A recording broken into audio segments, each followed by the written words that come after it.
Hello, and welcome once again to the enchanted kingdom of Hermione up here in the Turret of Pleasure.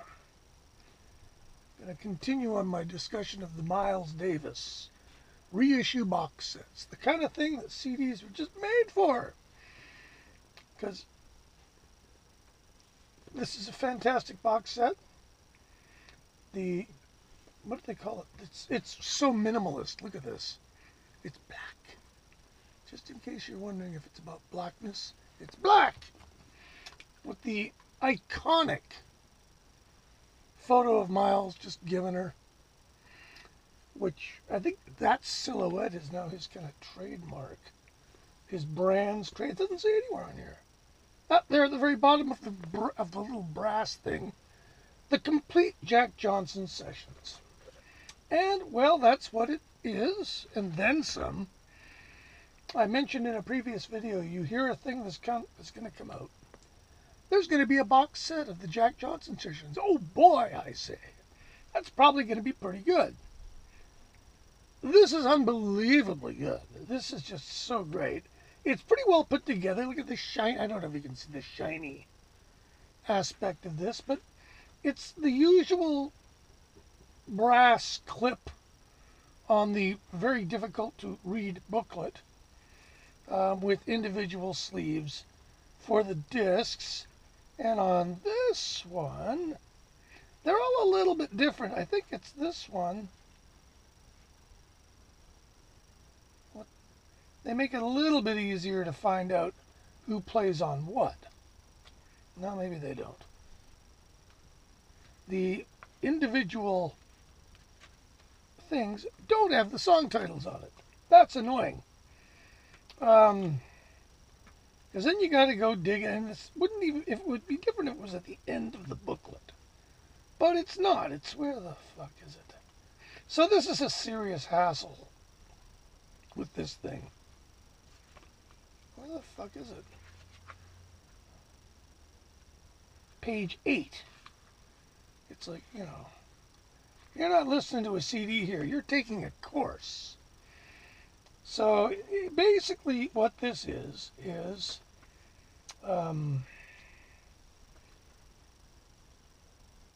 the Jack Johnson album. Robert Christgau gives it an A+, if I remember right. Fabulous record. There is Nem Talve, Little High People, 4 takes of Nem Talve, a couple of takes of Little Church. These were Hermeto Pascual compositions that made it onto Live Evil. But they're this era band. Little High People was never released on anything. There's Selim, which is also, I think, on Live Evil. There's a song called Ali, big boxing fan. There's a really weird one called The Mask, which is totally unreleased on disc 5. And then there's, of course, predictably, the Jack Johnson album. This also has Go Ahead John, I believe. Many takes of that. The piece Duran, which was on, Milestones. A piece called Sugar Ray that I don't think is previously released. A couple of takes of Honky Tonk. 4 takes of Right Off. 5 takes of Willie Nelson, which ultimately made it on to Get Up With It. 3 takes of a piece called Johnny Bratton, which I don't think ended up anywhere, and 1 piece called Archie Moore. So lots of boxes. This is all about boxing, this one. And the movie, Jack Johnson, of course, this was the soundtrack to it. And really adds to the movie, too. The movie's great. It's about, of course, Jack Johnson. And there's Miles on the phone with his boxing glove. Don't you how cool is Miles Davis? He's so cool, he can look cool answering the phone with a boxing glove. There's a little blurb by Miles Davis about Jack Johnson to open the thing, which is fine.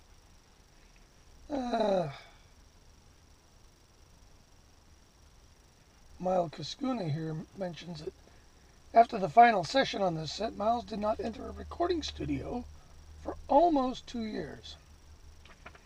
These sessions are from I do believe it's 1970. Oh, my birthday, February 18th, 1970. Oh boy, Benny Maupin on bass clarinet, Chick Corea, Sonny Sharrock. Now, part of this is the Great Lost Sonny Sharrock session. He is actually on Jack Johnson, kinda. Really, he's just playing with his Echoplex.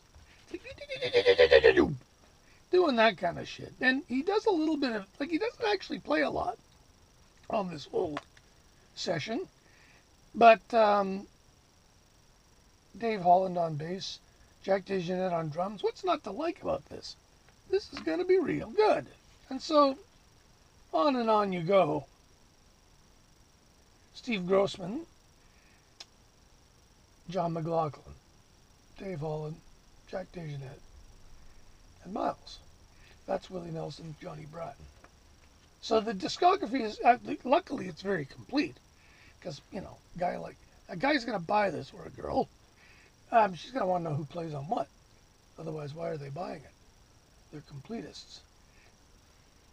Now this is, it's an A plus in my world. It's got everything a guy like me would want, and then some. Now I'm a Miles nut. I want it all. But if it's really lame, I don't want it. There's nothing on here that's really lame. Some of the unreleased stuff is exciting as heck. The Mask is really crazy. And it's nice to have these all together, because so much of this stuff was shot off into the universe and record here, record there. And other than the album Jack Johnson, which is such a great record because of its continuity, it's nice to have all this. This stuff is all improved by its being in with the other stuff from these sessions. So you basically have 5 fantastic CDs by a band that was essentially DeJohnette, although Billy Cobham is on the actual album, isn't he? Let's see, I forgot where most of this actually is with DeJohnette and Holland on the rhythm section. Then we got Dave Holland and Lenny White doing Sugar Ray. That's interesting. Duran was done with Billy Cobham and Dave Holland. So that's interesting. So then, only for the Jack Johnson stuff is Mike Henderson playing electric bass. Herbie Hancock got press ganged into that session too, and Billy Cobham on drums. So there's a subtle shift from, when is this, March 20th, 1970? April 7th, 1970, March 3rd. March 3rd, it's Holland and DeJohnette. February 27th, Holland and DeJohnette. February 18th, Holland and DeJohnette. So Holland and DeJohnette quickly gives way to Holland Cobham, which, or actually not Holland. Holland Lenny Young is at one point, isn't he? I thought there was a Lenny Young here somewhere. Or, yeah, Lenny White, sorry, what am I saying? So yeah, Holland Cobham, Holland Lenny White, Holland Cobham, Henderson Cobham. Interesting. So this was right about the time that Holland and DeJohnette quit, and Michael Henderson joined the band, and he was a real shift in the band. The band took a much more funky approach with him on bass. Holland was very much an acoustic bass player, although he could play the electric bass, and he plays it quite well, but he's no funkmeister like Michael Henderson. And Henderson's whole approach changed Miles' music probably more than anything when you think about it. At any rate, I didn't bother to look up how much these are now. I think it's well out of print. I think this is older than I think. I think it's 2003 or something. I'm not sure. But let's see. I'm always surprising myself at how old these things are. Yeah, 2003. Holy smoke. Okay, so it's a lot like 20 years old. It's probably worth a goddamn fortune now. I don't know if this stuff's available on YouTube or what. It would be nice if it were. Everybody should be able to hear it without having to pay a fortune to buy it. But I can only say I give this my highest possible recommendation. If you like Miles, you'll love this. If you like Jack Johnson, you'll want to hear every note of this. If you're a casual Miles fan, not a terrible place to start. So it's really good. It's really good. If you find one in a garage sale for $10, buy it. Anyway, that's it for me. I'm going to go through these one by one slowly and talk about them. So we'll talk to you next time, and take care of each other, and don't take shit from Whitey. We'll talk to you later.